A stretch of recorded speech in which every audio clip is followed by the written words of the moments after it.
네, 여러분, 높임법 다시 한번 복습을 하겠습니다. 일단 설명 한번 차분하게 읽어볼게요. 화자, 청자, 문장 속의 인물 사이에 맺어진 일정한 관계, 이것이 무엇이다? 높임법입니다. 문장 속의 인물이라는 표현이 있는데 좀 더 분명한 언어로 얘기하면은 서술의 주체와 객체, 우리 문장에서 반드시 존재하는 성분이 있습니다. 그게 그 중에 하나가 서술어인데, 자, 그 서술어에는 주체가 있고 객체가 있어요. 해서 이 두 대상은 높임의 대상이 될 수 있습니다. 그리고 화자와 청자, 이야기를 하는 사람과 듣는 사람, 이거는 모든 문장에 존재를 해요. 선생님, 저 혼잣말 하는데요. 수업 때도 얘기했지만 혼잣말은 누가 듣습니까? 네, 스스로 듣습니다. 항상 누가 존재한다고요? 듣는 사람과 말하는 사람은 존재합니다. 해서 청자는 높임의 대상이 됩니다. 해서 서술의 주체를 높이는 거 색깔로 표시해 놓았는데 주체 높임이고요. 서술의 객체를 높이는 거 객체 높임이고, 청자를 높이는 건 청자 높임이라고 하지 않고, 청자는 무엇이니까 대화의 상대이기 때문에 상대 높임이라고 합니다. 우리나라 문화권에서는 화자 스스로를 높이지 않아요. 해서 화자는 높임의 대상이 될 수가 없습니다. 자, 화자가 문장 속에 주체가 되거나 아니면 객체가 될 때 쓰는 표현이 하나 있어요. 그게 뭐냐면은 나예요. 자, 나는 높임의 대상이 될 수 없습니다. 주체 높임이든 객체 높임이든 어쨌든 나는 높임의 대상이 될 수 없습니다. 학습지에 보면 여기 제가 노래를 부르겠습니다 라고 돼 있어가지고 부르시겠습니다. 높임의 표현이 될 수 없다라고 돼 있는데 누가 이런 질문을 하더라고요. 선생님, 나가 객체일 때는 높임의 대상이 될 수 있어요? 안 돼요. 그것도 안 돼요. 학습지에 그게 안 적혀 있는데 뭐 어쨌든 중요한 거는 나는 높임의 대상이 될 수가 없습니다. 그것만 기억하고 있으시면 돼요. 이제 세부적으로 주체 높임, 객체 높임, 상대 높임 살펴보도록 하겠습니다. 네, 주체 높임은 한번 같이 읽어볼까요? 문장의 주어가 되는 대상을 높이는 문법 범주이다. 주격조사 깨서, 서나말 어미시, 그리고 계시다, 잡수시다 등의 특수한 어휘를 통해서도 실현된다 라고 되어 있는데, 아까 전에 선생님의 설명과 조금 다른 부분이 있습니다. 뭐지요? 선생님은 아까 요거 누구를 높이는 거라고 했습니까? 서술의 주체를 높이는 거라고 했어요. 뭘 높인다고요? 서술의 주체. 약간 의미가 차이가 있습니다. 왜 그런지 좀 이따가 얘기해 줄 거고요. 이렇게 설명한 이유가 있습니다. 어쨌든 높아지는 거는 문장의 주어가 맞긴 해요. 자, 주체 높임에는요, 종류가 크게 직접 높임과 여기 보면은 간접 높임이 있습니다. 일단 직접 높임부터 볼 건데요. 직접 높임은 이렇게 1번, 2번, 3번의 높임법의 그 주체 높임의 방법을 모두 활용할 수가 있습니다. 자, 1번 예시 보겠습니다. 깨서가 더 굵게 표시가 돼 있을 건데 깨서가 쓰였습니다. 맞지요? 깨서가 쓰여가지고 누구를 높여주고 있습니까? 선생님을 높여주고 있습니다. 자, 깨서는 우리가 보통 무슨 조사? 주격 조사라고 합니다. 조사는 뭐에 붙는 거지요? 여러분, 조사는 뭐에 붙는 거다? 체언에 붙어서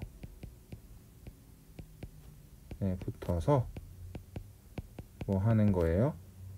문법적인 기능을 표시하거나 특히 문장 성분, 어떤 문장 성분인 거를 표시해요.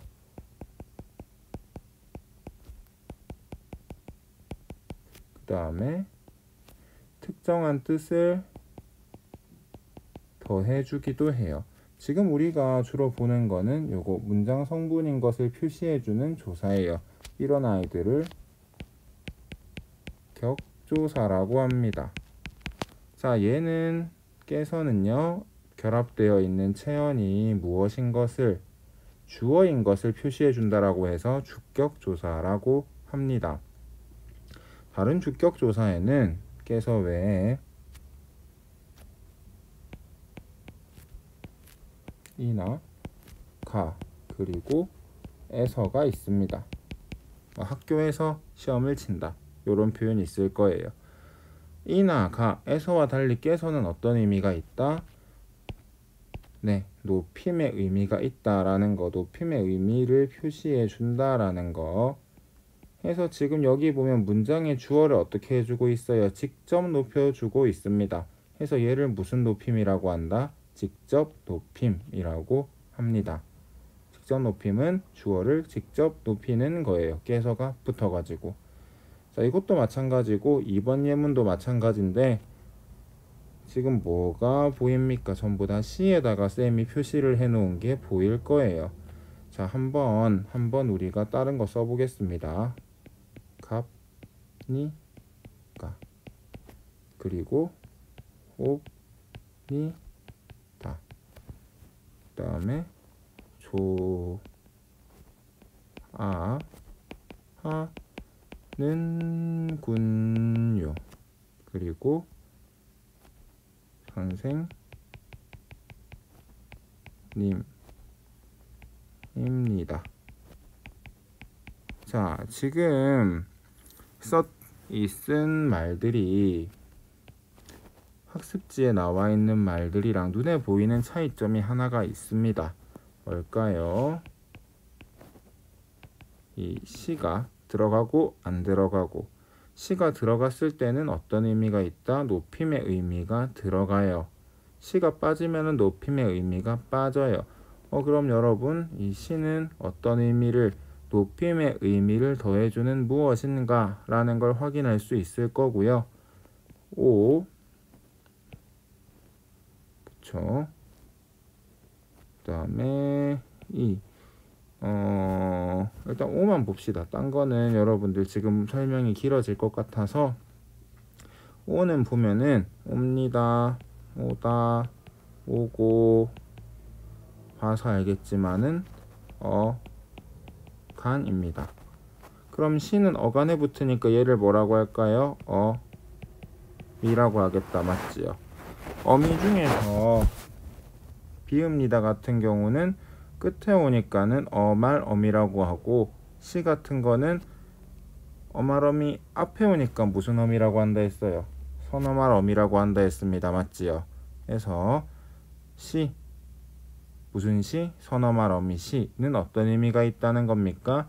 높임의 의미가 있다라는 거 기억을 했으면 좋겠어요. 지금 필기하는 게 조금 중요합니다. 내가 화살표를 이제 날릴 거예요.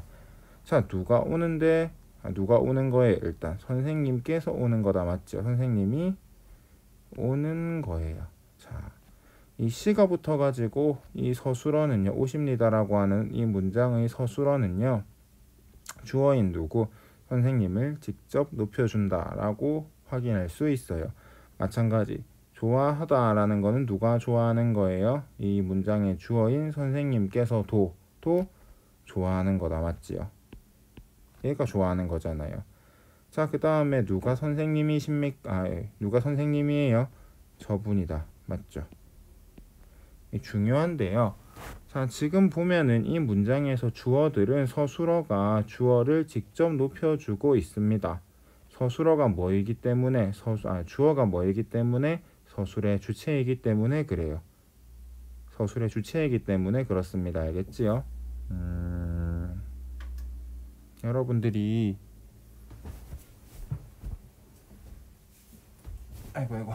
잠시만. 여러분들이 하나 확실하게 알아야 되는 거. 자, 지금 서술어가 누구를 높이는지를 반드시 알고 있어야 됩니다. 해서 서술의 주체가 지금 문장의 주어와 일치하고 있구나 확인하실 수 있으면 됩니다. 밑에도 마찬가지예요. 편찮으시다. 누가 편찮으신 거예요? 그쵸? 선생님 마음이 편찮은 거다. 계신 건 누구예요? 아버지다. 지금 3번에 나와 있는 편찮으시다. 계시다 같은 경우는 그 자체로 뭘 가지고 있는 높임의 의미를 가지고 있는 특수한 어휘들입니다. 쌤이 여기에서 물어보고 싶은 건 주무시다나 계시다의 시가 여러분들이 봤을 때 앞에서 봤던 선어말 어미 시하고 같은 건지 다른 건지 구분할 수 있느냐 없느냐예요. 쉽게 얘기하면은 자, 이 시는 선어말 어미게요 아니게요? 아니에요. 여기까지가 주무시까지가 계시까지가 어간입니다. 무슨 이야기냐 하면은 주무다 라는 말은 없어요. 계다 라는 말은 없어요. 시를 빼면은 말이 안 돼요. 그쵸? 근데 오십니다. 그 다음에 가십니까? 같은 경우는 시를 빼도 말이 돼요. 왜냐하면 쟤는 뭐니까는 미니까는.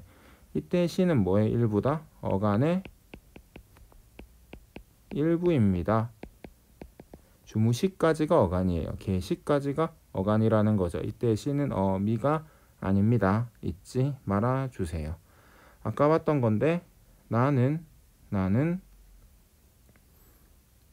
주체 높임의 대상이 될 수 없습니다. 절대로요. 없습니다. 자, 그리고 이제 간접 높임 한번 같이 볼 거예요. 직접 높임하고 간접 높임하고 구분하는 거 중요합니다. 해서 이게 또 뭔 소리냐? 지금 볼 건데 한번 쭉 읽어보세요. 주어를 직접 높이지 않고 주어와 관련된 대상을 높인다. 뭘 쓴다? 씨를 사용한다. 이게 무슨 말인지 같이 한번 볼 거예요. 밝으십니다에 보면은 여기 시 확인할 수 있습니다. 맞지요? 지금 잠시만요. 지금이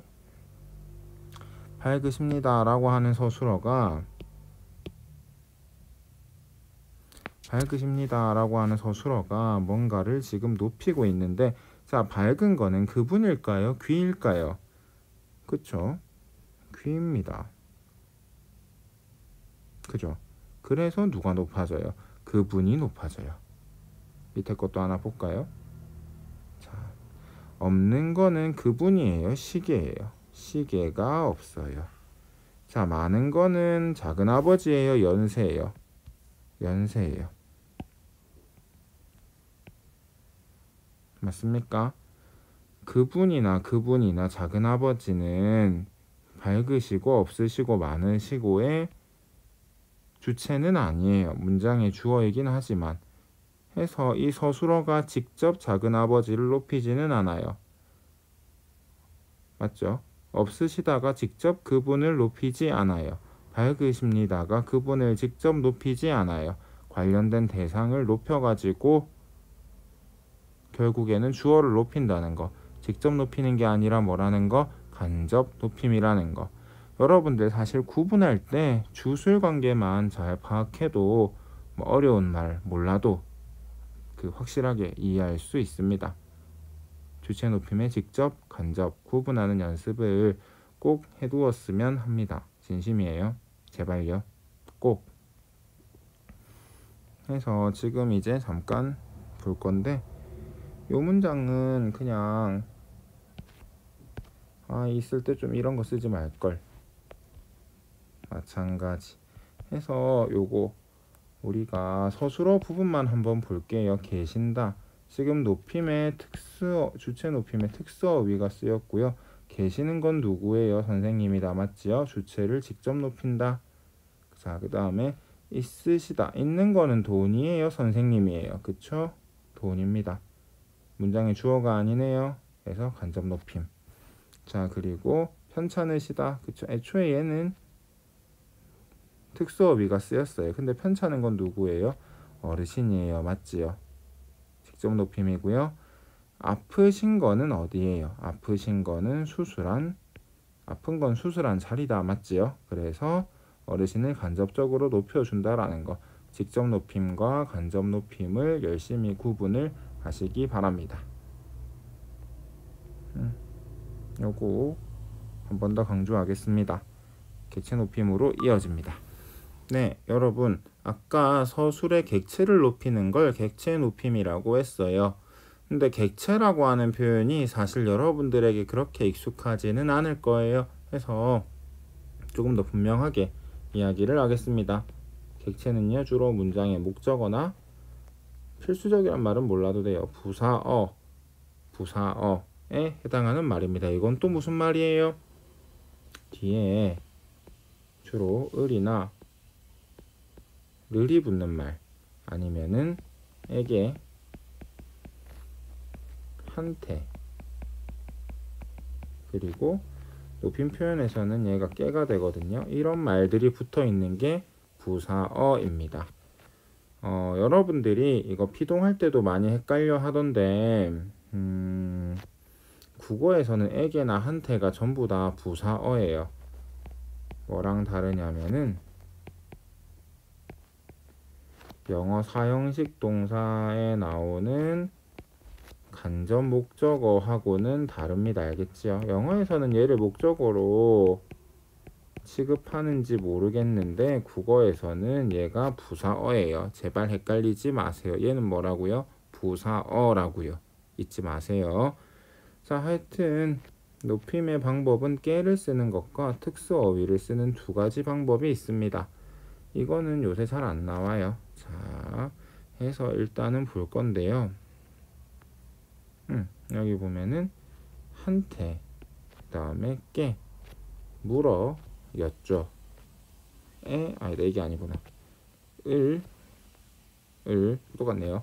데리고, 모시고, 에게, 깨, 주었다, 드렸다 해서 여기 표시되어 있는 단어들이 목적어나 부사어를 높이고 있구나 확인할 수 있습니다. 밑에 있는 단어들도 같이 한번 확인을 했으면 좋겠어요. 자, 그리고 이제부터 요거 보면은 상대 높임인데, 상대 높임은 항상 있어요. 쌤이 여기 뭐라고 적어놨습니까? 높이거나 낮추거나 둘 중에 하나입니다. 우리가 문장에서는 항상 누가 존재한다고 했어요? 발화, 문장에서는 누가 존재한다라고 했어요? 청자가 반드시 존재한다라고 했습니다. 그 말인즉슨 이 친구를 높이거나 낮추는 말도 항상 존재한다라는 거예요. 우리가 위에서 봤던 주체 높임이나 객체 높임 같은 경우는 모의고사라든지 내신 시험이라든지 기타 여러 가지 시험에 등장을 했을 때 있는지 없는지를 물어봐요. 있는지 없는지 판단을 시켜요. 하지만 상대 높임은 그런 거를 판단할 이유가 없습니다. 왜요? 항상 쓰이고 있기 때문에. 그럼 뭘 판단해야 되는가? 격식체, 비격식체 이런 거 물어보기는 싫고요. 종결어미에서 드러나는데 그 맨 마지막에 나타난다는 거예요. 맨 마지막에 나오는 말로 상대를 뭐 하거나 높이거나 상대를 어떻게 하거나 낮추거나를 확인할 수 있습니다. 알겠지요? 높이는지 낮추는지 정도만 여러분들이 판단할 수 있으면 아주 훌륭할 것 같아요. 해서 높임법 마무리하도록 하겠습니다. 예문을 가지고 좀 난도질하는 그런 것도 지금 하나 만들어 놨어요. 이어지니까는 그거 보면서 주체 높임, 다음에 객체 높임, 상대 높임 어떻게 실제로 연습할 건지 또 한번 노력해 보시기 바랍니다.